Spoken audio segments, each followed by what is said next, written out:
Yeah. And I knew from my perspective, this poor woman doesn't even know what's about to be exposed of her son. Like, I was sure that at the end of the trial, she was going to see her son for who he really was. And God, how painful that's going to be. She's going to lose him twice. She's going to lose him physically once, and then she's going to lose the idea of who he was.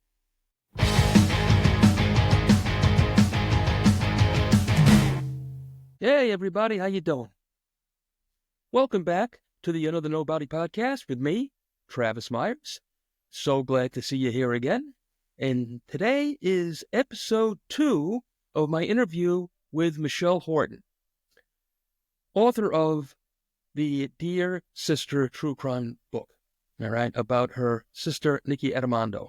If you didn't listen to last week's show, please do yourself a favor, go back, check it out, so you're caught up with what's going on today. This story is a hell of a ride, and you don't want to miss any of it. Thanks for listening, and let's get on with the show.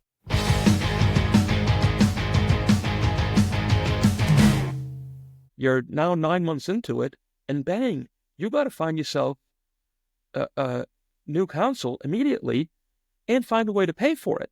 Right. Can you describe that a little bit? It was so stressful. We had been fundraising really from the beginning because we assumed she would need bail. You know, we kind of assumed bail was like a given. Again, another naive thing that Yes. I didn't realize was going to be such a fight to get her bail. So we had been raising money. It's not easy to raise money for someone who has been accused of murder. Oh, It's just not. Of course not. Yeah. But because of Nikki's character and because of people who knew the kids and knew me and knew Elizabeth and Sarah and all the people who were around us knew us to be who we are and what we were saying is true. People were so generous, and it was kind of like we built this very quiet network of people who were giving money, either knowing that it was a loan that we would give it back to them or giving money for legal fees. But when we had to hire attorneys, like, we've just been raising money for bail, and it was hard to like get that. Now, you know, it's like, okay, well, you need $60,000 in the next week. You know, it's just like, oh my God. So it's just so, I mean, it truly was a full-time job to fundraise. So then we had to hire these people. Again, like I said before, there's not a lot of people who are licensed in New York to have this level of expertise. And then there's the politics of, well, who's going to play best in front of this particular judge? And, you know, there's so many considerations besides just who's qualified. It's like, who is going to represent Nikki the best way in this particular county with this particular personality sitting on the bench. And we did our best to kind of make these choices, but we didn't have a lot of time. And we hired some guys who I'd like to say did their best, but it was really difficult. It was really difficult to watch. Well, I know there's a bit in the book, and well, I won't try to quote you, but I know believe me, I understand it so much, because it was, you know, again, as a police detective, it was part of my life too, especially when dealing with the court system, you know, because for us, there's something that I say all the time, and I'm probably boring my listeners with it right now, you know, is when it comes to the police, you know, we are the lowest rung on the law enforcement ladder. I don't think we should even be called law enforcement because it's a misnomer, because we don't get to enforce shit. Mm-hmm. You know, we don't enforce anything. The courts enforce. We just kind of collect the evidence. We decide what we think is true, and we present it to the courts, and our job is over, right? Right. But what happens so often, okay, is you have personalities that are not only that personalities that are involved, but you realize that the justice system is not really about guilty or innocent. It's about who wins. Mm-hmm. And that's really what I think happened here, if I may. And again, not to get towards the end of the story, but, you know, these people were not interested at all whether Nikki was guilty or innocent. They had an easy win, you know? And I think, to your counsel's credit, you know, I know you weren't so happy about him in the end, but he did try to make that point, you know, that, well, put your brakes on. This has nothing to do with whether she's guilty or not. It's about winning the case, Yeah. And sadly, that's what the district attorney's office was after, was a win. And this was an easy win because they did, and correct me if I'm wrong, offer her, and tell me how many times, because I know I'm right. How many times did they offer her a plea? Oh, Nikki would know better than me. It was more than once, and it was every time they offered, it got lower and lower and lower. Right. And then Nikki was very clear that she wasn't going to take anything that was more than single digits. Right. She But refused. even say that she's guilty when she's not, it's such an erase. It just erases her own experience. So it was so hard for her to even contemplate taking a plea. But they were really pushing pleas on her because nobody wanted to go to trial. Because again, it's an easy win. And that's a big problem we have. It's a whole nother subject. We won't talk about it today. But the whole plea bargain system is really just an easy win, Because they get somebody that has been arrested for a heinous crime and is allowed to plead guilty to a lesser crime that he didn't even commit, just for the win, I mean, it's happened to many people like yourself. You get the stop sign or the red light or the speeding, and they'll tell you, plead guilty to the seatbelt. Even though you have your seatbelt on, it's a win. Right. And they can wash their hands of you, And I think a lot of what happened to your sister happened right there. I mean, Hannah Krause did, and again, everything I know is from what I read from your book and the things that I looked up online. It did seem that she had a spiteful thread running through her, and she desperately wanted this win.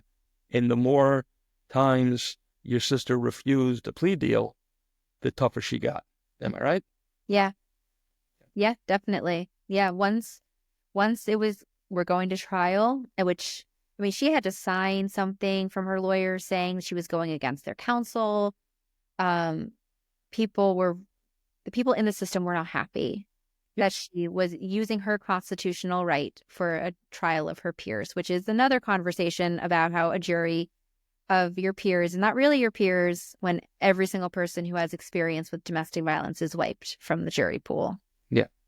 So, yeah, I mean, I think even the decision to go to trial was also slightly naive in that we thought there would be justice in front of 12 jurors, not realizing that the jury selection process is so limiting as far as who is going to vote for the prosecutor side. They really psychologically analyze everybody, and they don't want they want black and white thinkers who only, they don't see the gray. They don't have any, experience. I mean, how do you have experience, not know anyone who has experiences with domestic violence? Like everybody does, right? So, yeah.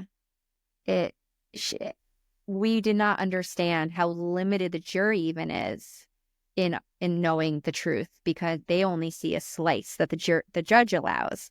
And if the judge is already committed to making sure she's guilty, she's screwed from the beginning. Absolutely. And then you have the situation again. So now you've learned, more so now than at the time, that really, again, guilt or innocence has nothing to do with it. It's a chess game. Yeah. It's a chess game of, is the district attorney's office going to win, or, is your counsel going to win? And they're going to play it any way that they can, honestly or dishonestly. They're going to play it any way that they can to win. All right. And which is absolutely tragic. Then, as I've seen many, many times before, because I've been through the court system so many times before, if you, on the day of trial, so you end up showing up at trial, right? First day of trial. And what do? They asked you one last time to plea. Am I correct? Mm-hmm. Well, I actually wasn't there for trial because I was... If you're not allowed in. Yeah. Yes. But I know that they would have asked Nikki to plea one last time. Okay. And she refused. And by refusing, not only does it make, again, the district attorney's office angry, it makes the judge angry, because now you're going to make him sit through this trial, So immediately he's not happy with you. Yeah. And if you want to pick it up from there, please go ahead. I'm sorry. Yeah, I mean, that's exactly what happened. I wasn't there for trial, which was actually a blessing when it came to writing the book, because that trial could be a book in itself. So much happened. Yes. But all of it is kind of filtered through Nikki or through what other people are telling me. So I put scenes in so people can understand what happened, but it's not like a huge court scene heavy book because I wasn't there. For me, what was important is that her trial was so covered. It was in the New Yorker. It was in, there was just like so many places that were just focused on her trial.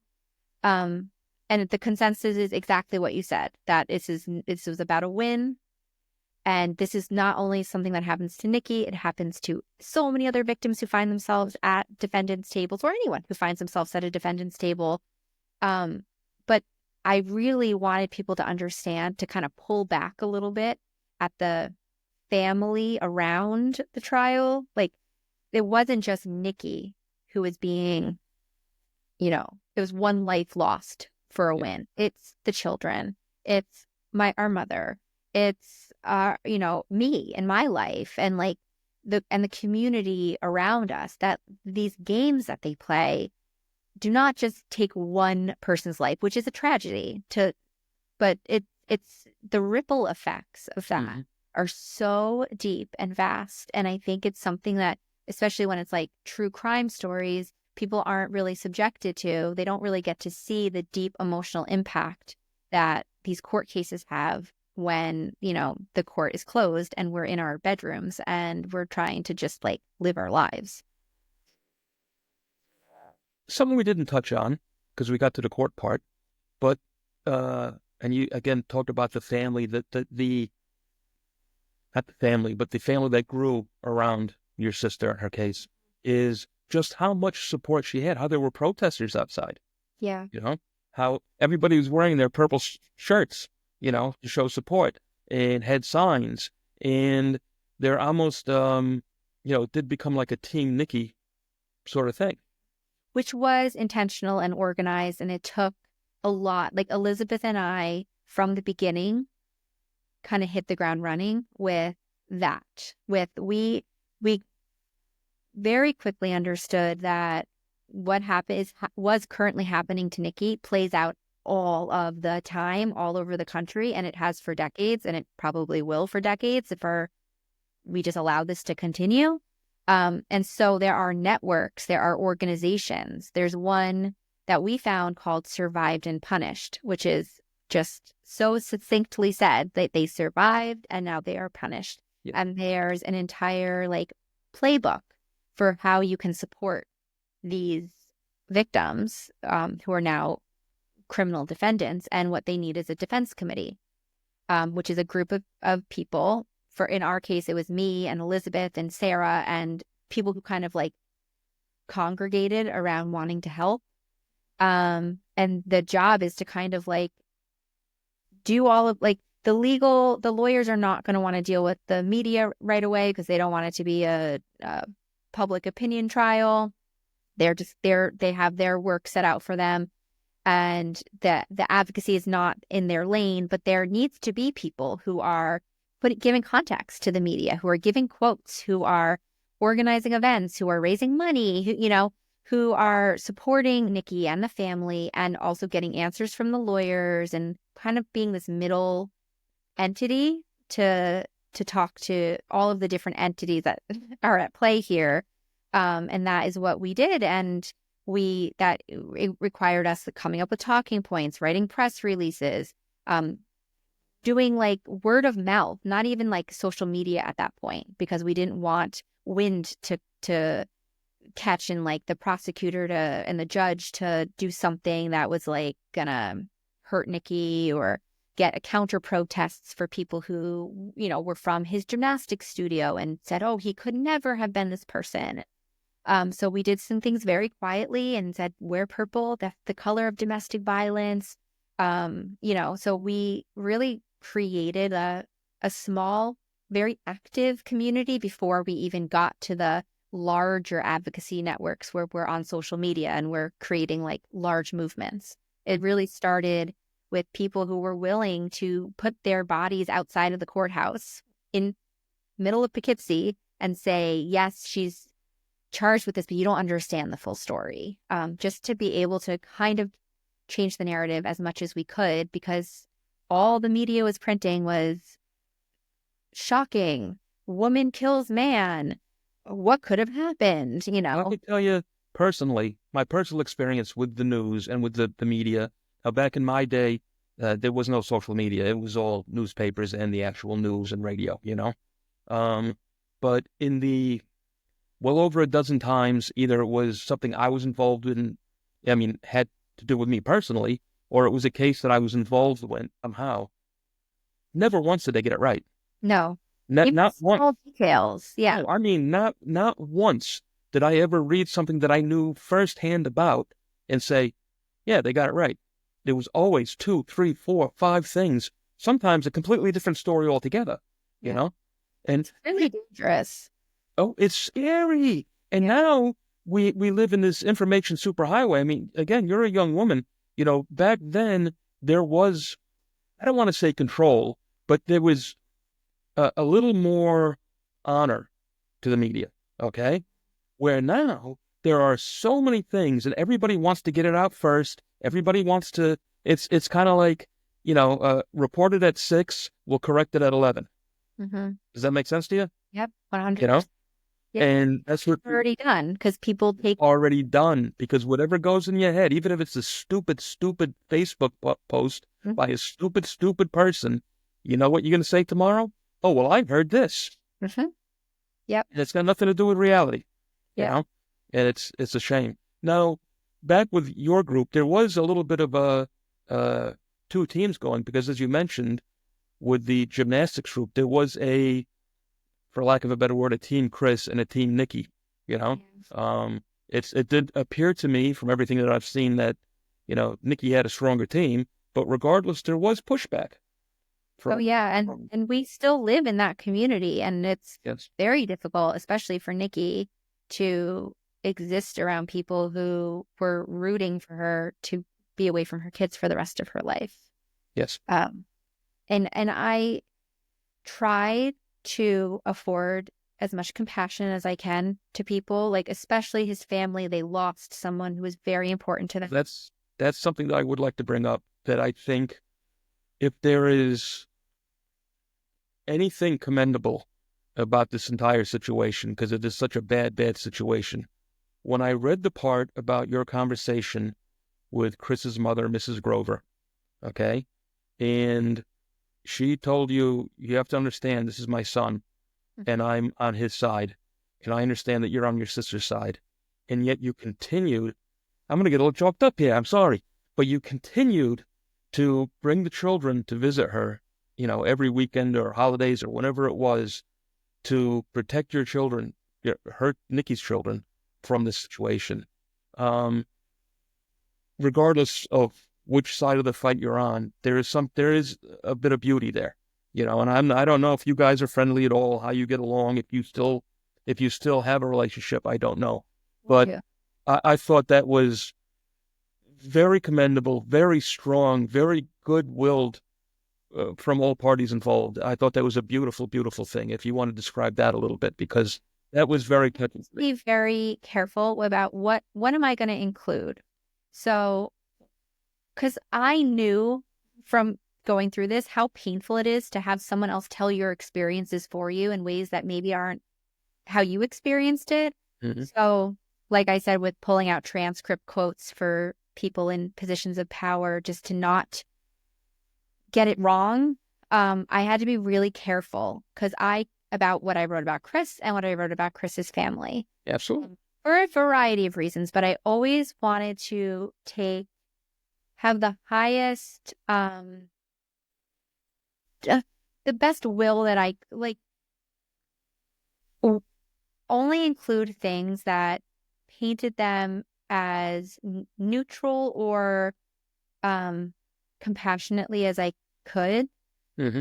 I mean, obviously, relationships with people, I could have said all sorts of things that are based in theories and whatever, but that moment that I had with her, I felt like really spoke to the core of how we were able to continue to have a relationship with each other. Yeah. I was glad she said it as plainly as she did, so I could, because it's such a complicated relationship. But I think that moment, even though I didn't have it recorded, I was so sure it happened because of how it impacted me. And that's why I ended up putting it in the book, because I felt like it was a good representation of the truth of how we were both feeling, In the fact of however the words fell in real life, in real time, you still made an effort again to bring her grandchildren to her on a regular basis. Yeah, because I knew it was the last. And she, if I don't know, but from what I understand, she did not badmouth Nikki to her children the entire time.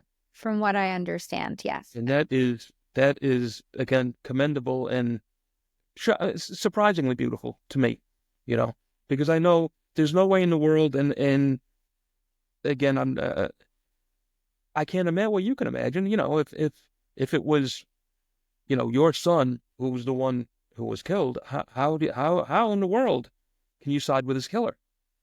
Well, Regardless. yeah.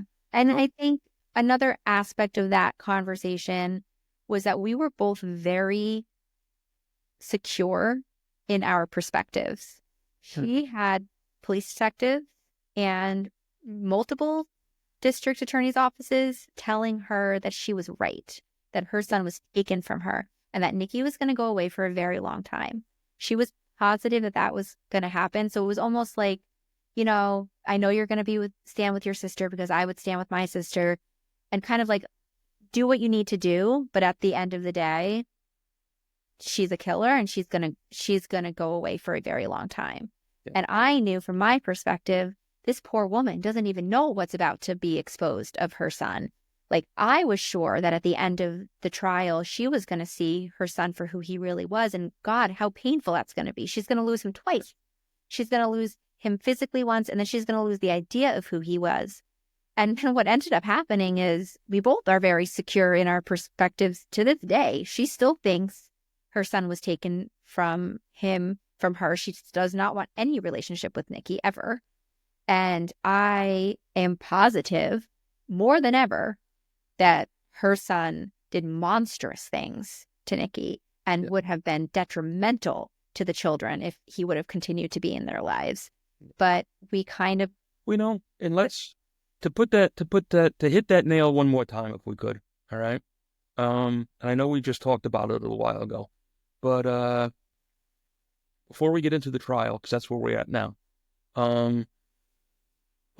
again, the things that Chris did, which are documented not only on Pornhub, and I don't know if any other sites, but that's the one I know that's mentioned, found by a private detective, recorded or screenshot or whatever the right word is for that, okay? And by her doctor visits, okay? And I don't, again, want to be awful, but can we, again, describe them, to so people know just how god awful they are. Yeah, yes, the injuries and the awful things that were put on. I know there was something about a burning with a spoon that we didn't talk. You said she was burned, but there were things that came out that were just horrific. I mean, it's interesting. Interesting is the wrong word. The small snapshots of what I included in the book are what initially came out, because Nikki wasn't the one who had to say what happened to her. It was other people. Mm-hmm. And there was so much corroborating evidence that, like, Nikki didn't even ever get the opportunity to tell the whole story of what he did to her, and like the depths of sex trafficking and the physical injuries that he did to her body, because she wasn't even able to process anything that had happened. Like, a lot of the stuff that like you mentioned, she was burned with a spoon on her genitals because she talked back to him. Yes. All of the injuries and the porn videos were punishments. That she stepped out of line, she didn't give him sex, she didn't speak to him the way that he thought that he should be spoken to. He was going to punish her with acts of violence. And if I can, All right. And it sounds like I'm, being malicious, but I'm not. I'm just trying to prove the point. I want to get it right, but you're going to correct me. His Pornhub handle, his last name was Grover, and his Pornhub handle, if I'm right, was Grover's Revenge. Respect. Grover. Grover's Respect. I'm sorry. It was all about teaching her to respect him. To respect him. Correct. Yeah. Which is just like so shrouded in misogyny and just like, you must respect me. And I think it's beyond, misogyny or male. It is a true, sickness. The man was sick. He was sick in the head, and a very sexually deviant individual. definitely, And yeah, which was never. for me, and to be honest now, okay, do a little devil's advocate thing here, your sister killed him. She has to be arrested. She has to be prosecuted. I get all of that, okay? But from where I'm sitting, okay, Chris got what he asked for, okay? That might be a bold statement, and people are going to write in about it, but that's how simple that is. If that had been my daughter, my sister, my mother, whatever, I very well may have been the one pulling that trigger, Yeah. And again, I will also give the little grain of salt, if everything, because as a detective, you gotta find the truth. But if half of what I read is true, which I'm sure it is, he Mr. Grover had some problems. Yeah. And legally, we should have the right to self-defense. We should be able to defend ourselves, but in the way our laws are written, whether it's stand your ground laws in stand your ground states or self-defense laws, the Castle Doctrine here in New York, it doesn't work for women. It doesn't ever work. It doesn't work for women. These self-defense laws are designed for like two men who are fighting outside a bar who are similar in size, and there's not a power dynamic, and there's not, the deep psychological effects of being loving a partner who is also torturing you. I mean, it's so complex that our laws are not set up to really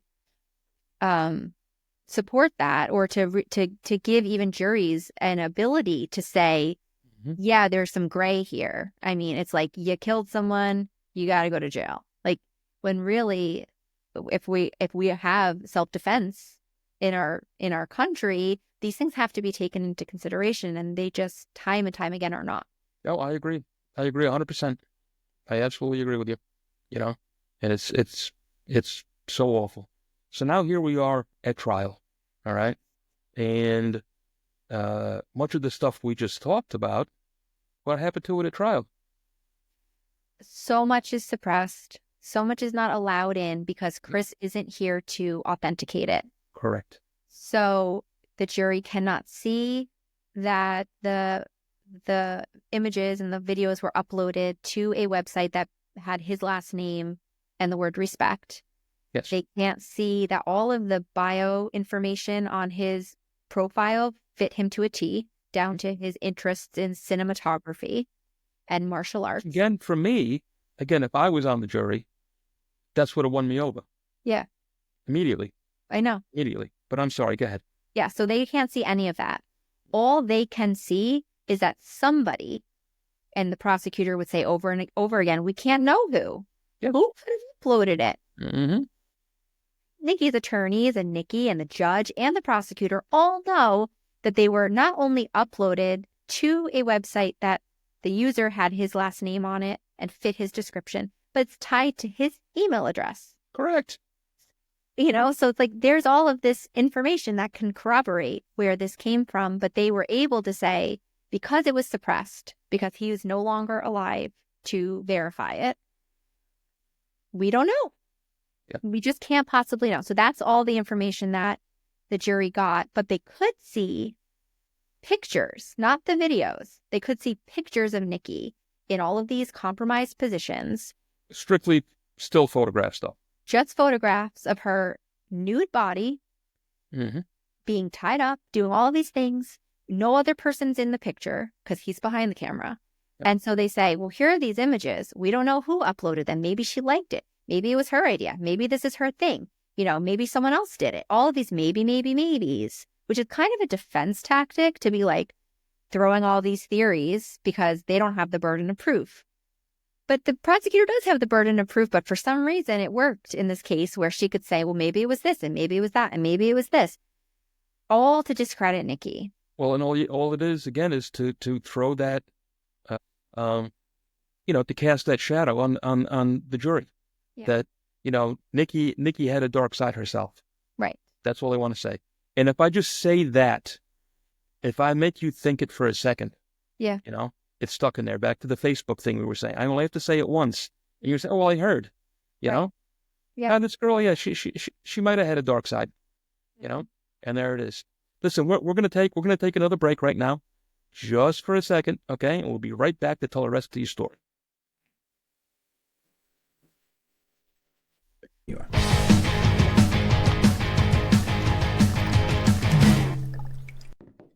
Hey, how you doing?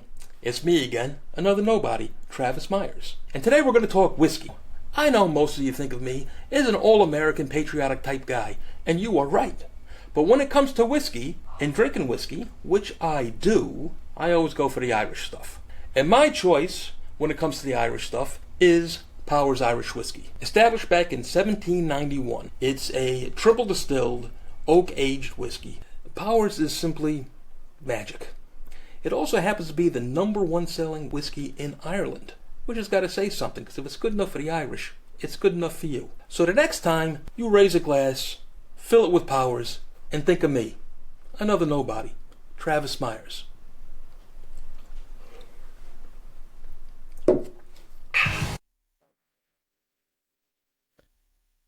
Okay, hey everybody, we're back. And so Michelle, we kind of painted a picture there, just how the trial was not going the way you had planned it. All right, we kind of left off with a lot of the evidence not being allowed in, something that I'm very, very familiar with, again, on my end, where, sometimes you would lock up a really bad guy, a killer, drug dealer, weapons charge, whatever it is, and he may have been arrested a dozen times before. The courts will never let that in because it can sway the jury. Mm-hmm. And here they're doing the same, or Hannah Krause was doing the same thing. Again, she wants that win. So her job, for better or for worse, in this case, I believe for worse, was to not allow any of this evidence in. And that, of course, not only dismayed you and your counsel, but really put a hurting on this case. Please go ahead and describe.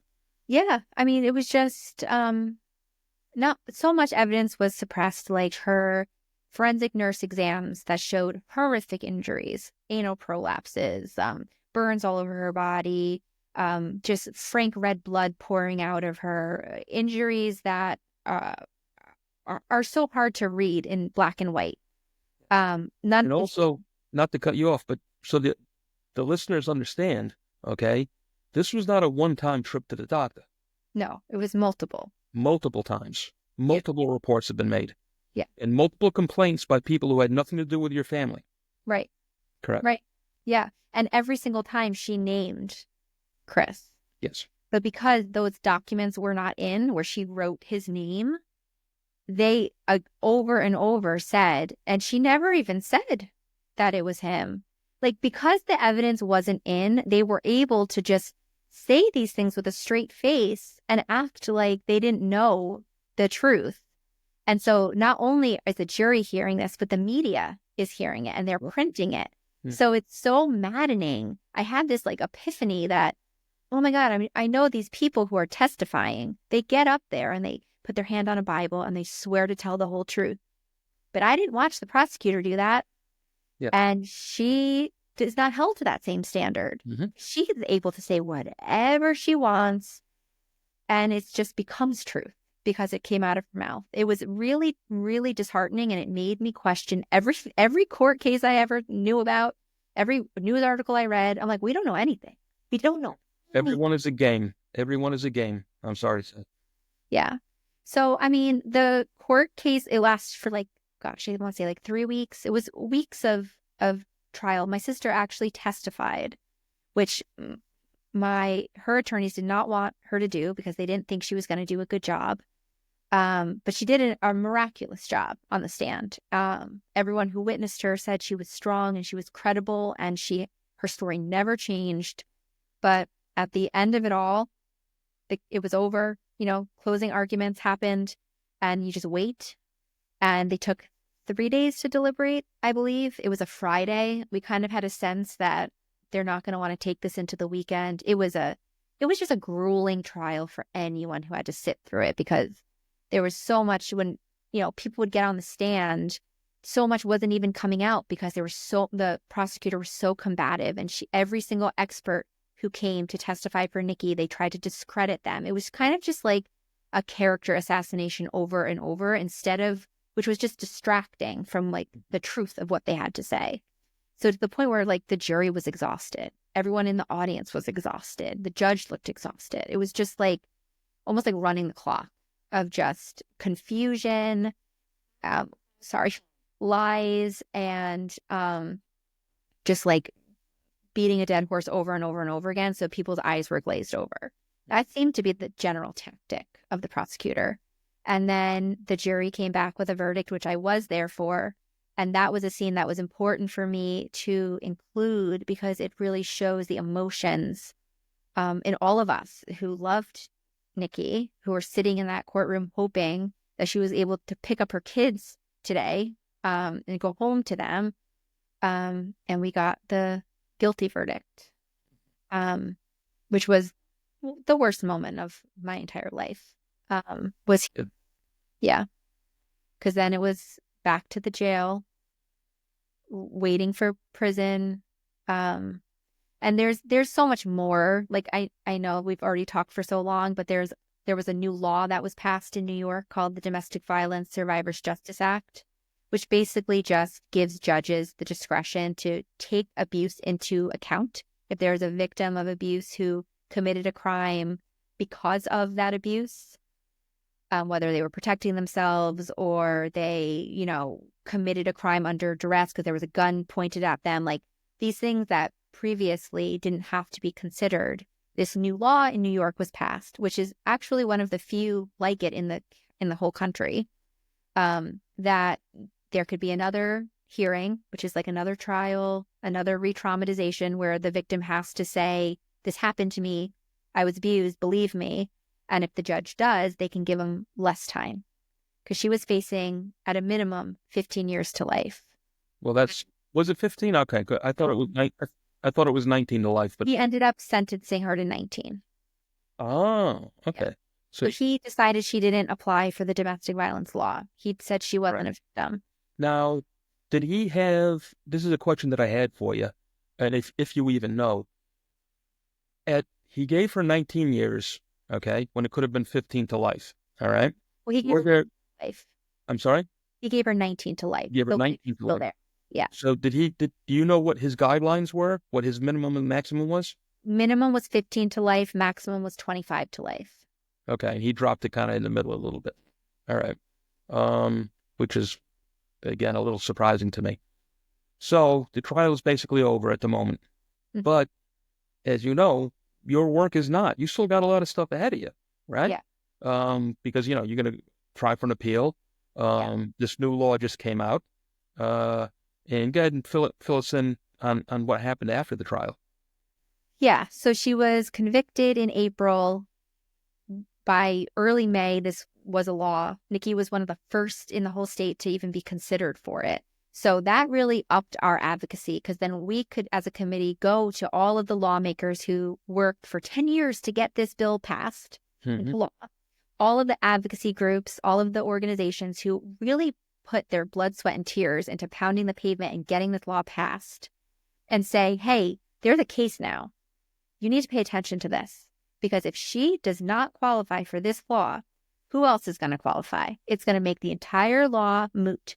All of your work will be for nothing. We need your support now, which is really when we started to see a tide turn where people were able to be, or were willing to be vocal. Because again, when you have the state going against somebody, and like you're an organization that gets state funding, or you're someone who relies on the system in any way, Yep. Your hands are kind of tied. But because there is a larger advocacy at play where it's not just Nikki's life, it's future victims and also other incarcerated women who could retroactively apply for this law. Mm-hmm. If Nikki, with all of the evidence she has, doesn't apply, then what does it mean for the law? So we kind of use that to get media attention, to get more articles written, to get people to sign on in support for her, to get organizations to educate the judge. It was like we were in go time around this DVSJA hearing, which happened in September. And so it happened in September. We're waiting. We don't hear anything until February of 2020. And that is when he says she doesn't apply for the law. And like, it was just the same judge. Same judge. So the same trial judge then decides on this law. Mm-hmm. He says she does not apply, that the domestic violence is unfounded, basically completely erasing everything that she went through, everything this guy knew, because he suppressed all the evidence. Mm-hmm. He knew it all. And that really set people aflame under people, because it became, the injustice was so outrageous that we then amassed even more. And also because now that the court case is over, our restraints are a little loosened up, because we were always playing nice not to anger the judge. But now that the judge did what he did and said what he did, I put the whole sentence, basically the whole sentencing transcript of what he said, I put in the book, because I think it speaks volumes about it does. His ignorance, his mindset, his, like, all of it. It's just, he said so much on the record. And then all we really did after that was publish it and let people know. And we got more and more support, because, again, it wasn't about Nikki. I mean, it's tragic that this young mom is separated from her kids. For us who love Nikki and know Nikki, that was our driving force. But there was also the fact that, other court cases are decided by case law. So what happens to Nikki's case then affects what other judges will decide for other victims. So just the weight of that was very heavy. So we just kind of like got more and more momentum, and we became more organized. Our social media got, really granular with what we were sharing. And we always did it with a larger strategy in mind. We wanted to humanize Nikki always. We want to humanize victims who go through the criminal justice system always, and also hold people accountable. So that's kind of was our mission. Our communication had to be very clear. Our committee worked really, really well together to further the kind of momentum we were getting. And I think all of that played into us being able to find these appellate attorneys who were brilliant and well-resourced and did it all for free, and getting like enough public awareness for Nikki that the appellate court, I don't know, I'm thinking that it did play a part in the appellate court really taking this seriously, because the statistics we were given is that basically everyone appeals their case and less than 1% is even seen. Yeah. And like even less are overturned. The system does not like to go against the system. Once they have you, they have you. It's kind of a miracle if the appellate court overturns anything. Like inefficient counsel is basically impossible. I was told that the lawyer has to be both asleep and drunk for it to work. I was told horror stories of lawyers actually being asleep during trial, and they still didn't win on insufficient counsel. So it had to be like, but in Nikki's case, she had real constitutional right violations, which is all the appellate court looks at. Mm-hmm. They don't look at anything that's not on the record. So luckily, Nikki's trial attorneys did put a lot on the record, thankfully. So there was a lot for them to look at. Now, let me ask you now, at this stage of the game, okay, you've gotten your appeal, right? You're going to go back to the appellate court. Do you feel, or do you know, that it was all because of the judge, or was it a combination of the judge and the district attorney and, of course, your own attorney's efforts? Or was it? I see. It was all of it. Okay. All of it played into it. But ultimately, the judge at the end of the day is the one who had the power to sentence her under this law. He had the power to let her in. Like the judge had the most amount of power. Sure, absolutely. He always does. Yeah. Yep. Yeah. So and also, like I said, this is February 2020 when she was sentenced. Right after this is the pandemic. Yes. So, that just complicated everything as far as how everything for everybody. Yep. Yeah.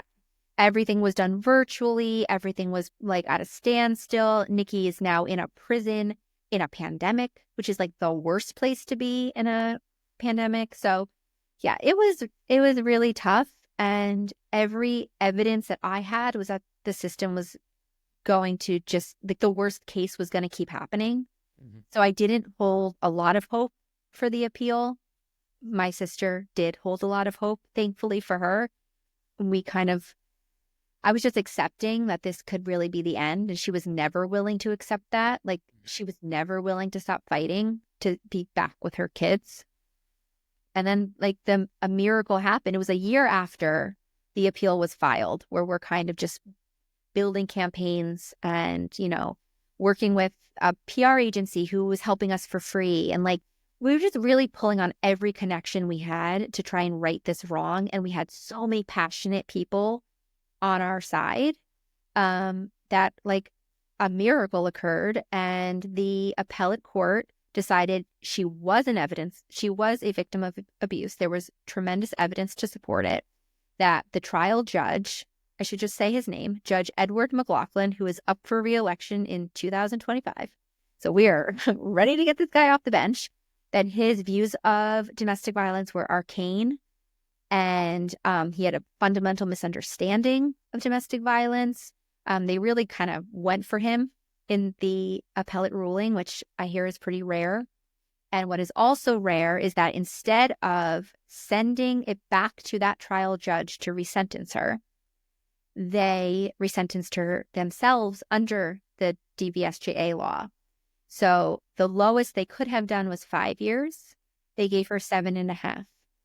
I don't know why. I don't know why they came up with that number, but they gave her 7.5 years. So at the time of the appellate ruling, she still had 3 more years to serve. So she had already served 4 and she had 3 more to go. Yep. Right. And she is now a free woman, I understand. A year ago, a couple days ago, I think it was January 4th, right, 2024. So can you tell us just a little bit? And we've talked about so many personal things about your sister already, but somehow I still feel like I'm prying. How is she? Obviously she's happy to be free. Is she adjusting well? I mean, I think she's adjusting as well as anybody in her circumstance could. She has a therapist she trusts and likes. She has a psychiatrist who she trusts, which is like half the battle right there, is to have that support system. But what she went through with Chris, she is only now beginning to process. Like, her walking out of jail 7 years later, after everything that happened, she's still processing what she went through with him, that she just had to, like, suppress and shut down, because you can't do that in prison. You can't feel, you can't be vulnerable, you can't talk to people. You have to, it's like a totally different survival strategy. And what my sister does best is survive. In any circumstance she's in, is survive. Now she's home. She's tasked with learning how to live, which is very different. So the healing that she has to do, she would be candid to say that she's just reliving. Like, it's not even like she's processing yet. She's still in a place where the years blend together, and it's like she gets hijacked by memories and smells and, her hypervigilance and all of these complex post-traumatic stress disorder that she fits to a T, because it's not just what happened to her at home with someone she loved and trusted, and that she grieved. She continues to grieve. She didn't want to kill him. She wanted him to stop hurting her. That's it. She didn't want to take her kid's father from them. There's a thing about guilt, okay, which can manifest itself in so many, many different ways, okay? So I can all but guarantee, I don't know your sister, I've never met her. She feels guilty for killing Chris. Okay. She feels guilty because of committing that crime, that she has done this to you, to her children, that she missed her mother's passing, that she missed 7 Christmases, 7 birthdays. I mean, her daughter was 2, and now she's 9 or 10, She's about to turn 10, yeah. and people can't help it, okay?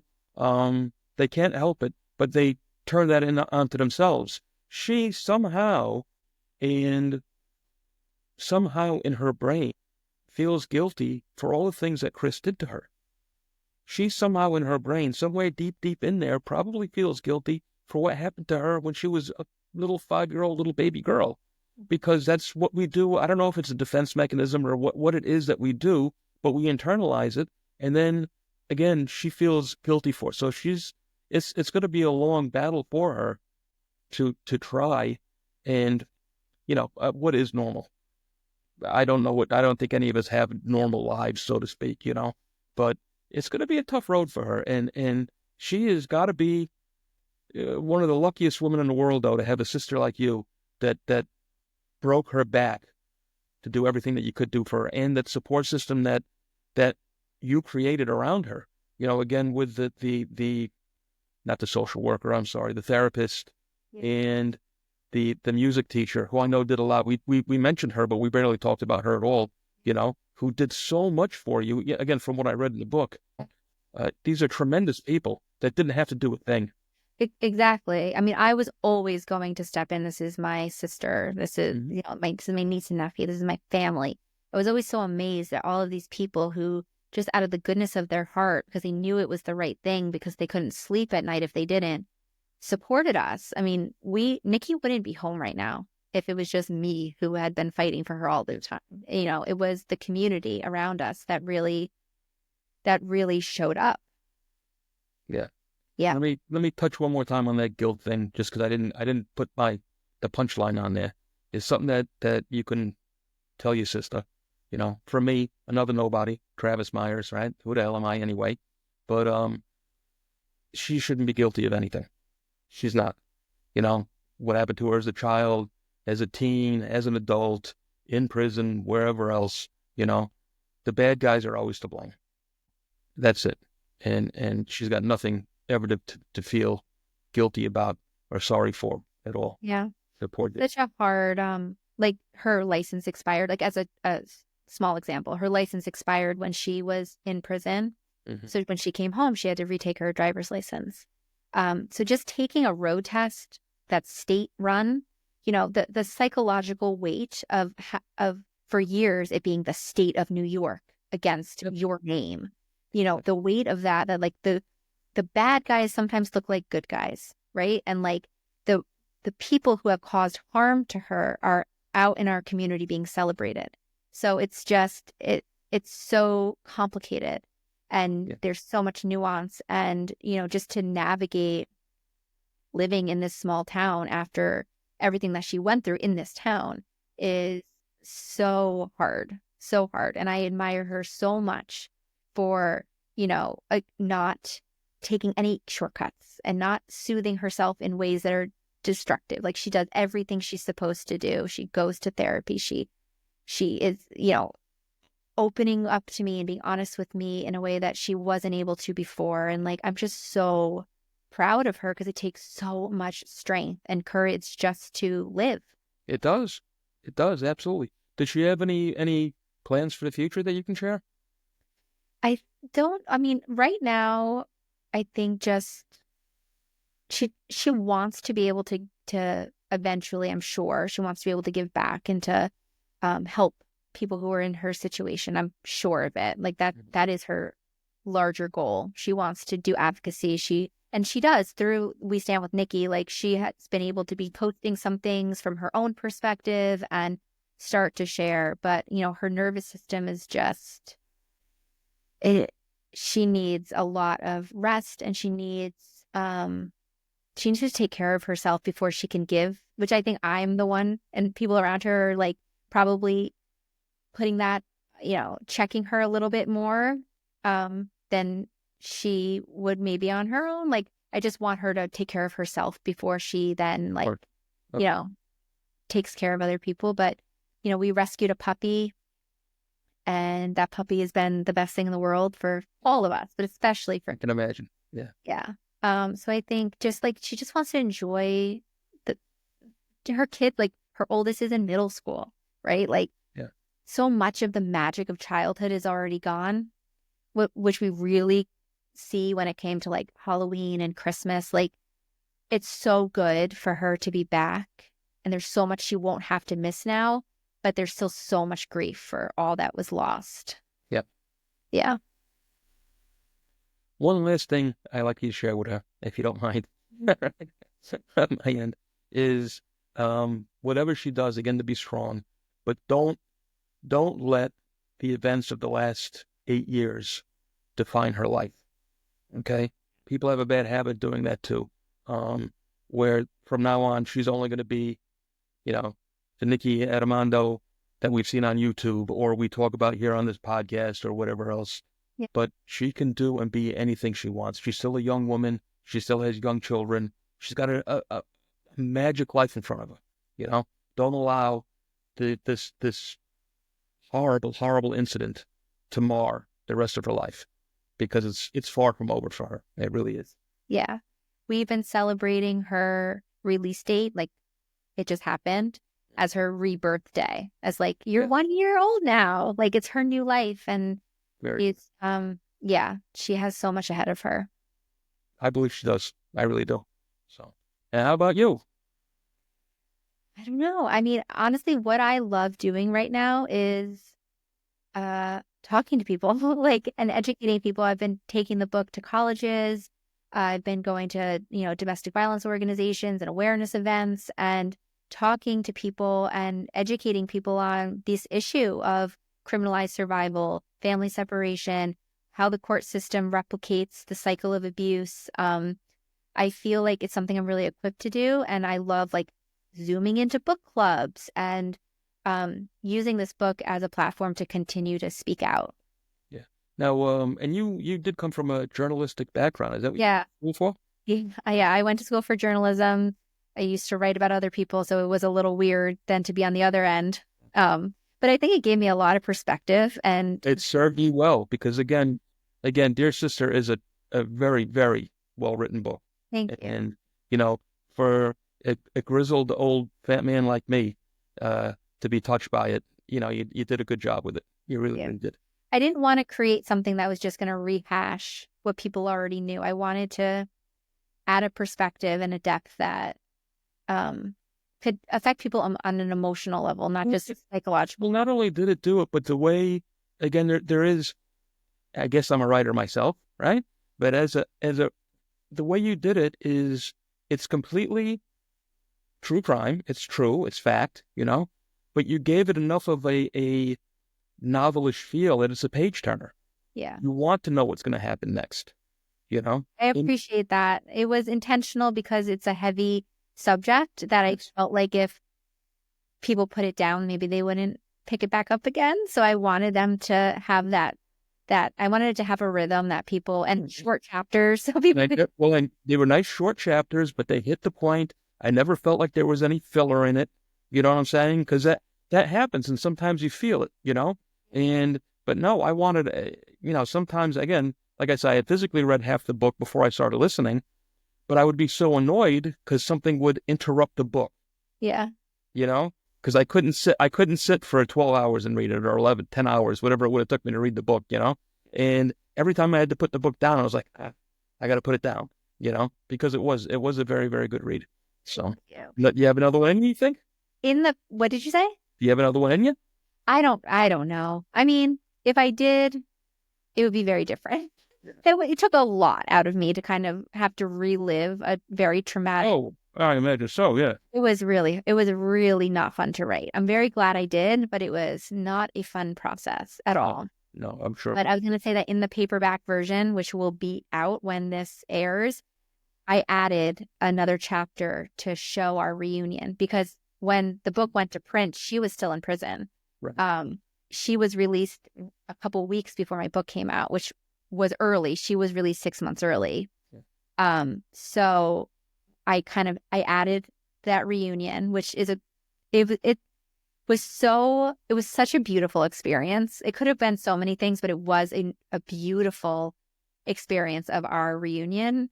And then I wrote an epilogue, and then Nikki wrote a letter in it too, to kind of show her perspective. Because for so long I'm writing for her because she's in prison. And she read everything and, signed off on absolutely every word in the book. But now that she's home and I was going to add this new material, it was important that I got her voice in there. So she also records her letter in the audio.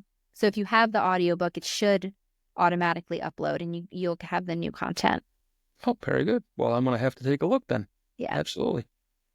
Michelle Horton, author of Dear Sister, do yourselves a favor and go buy this, all right? It's a great, great book. I'm so happy you came to sit with me today. It really, really was a pleasure. I hope it was for you. It was. Thank you. And no, you're really, thank you so much. And again, I'm sorry you had to write this. Please, please, give your best to my sister. I will. I'm sorry. Give my best to your sister. I will. Thank you. Yeah. Well, there you go. What a heartbreaking story all the way around. There are no winners in the story at all. I'd like to thank Michelle Horton for coming by and talking to us. Please, please do pick up her book, all right? Dear Sister. It's a dynamite read. Like I said, I read it 1.5 times, and I was very happy I did. And more importantly, anybody out there who is suffering through any sort of domestic abuse whatsoever, please, please look for some help. It's out there, I promise you.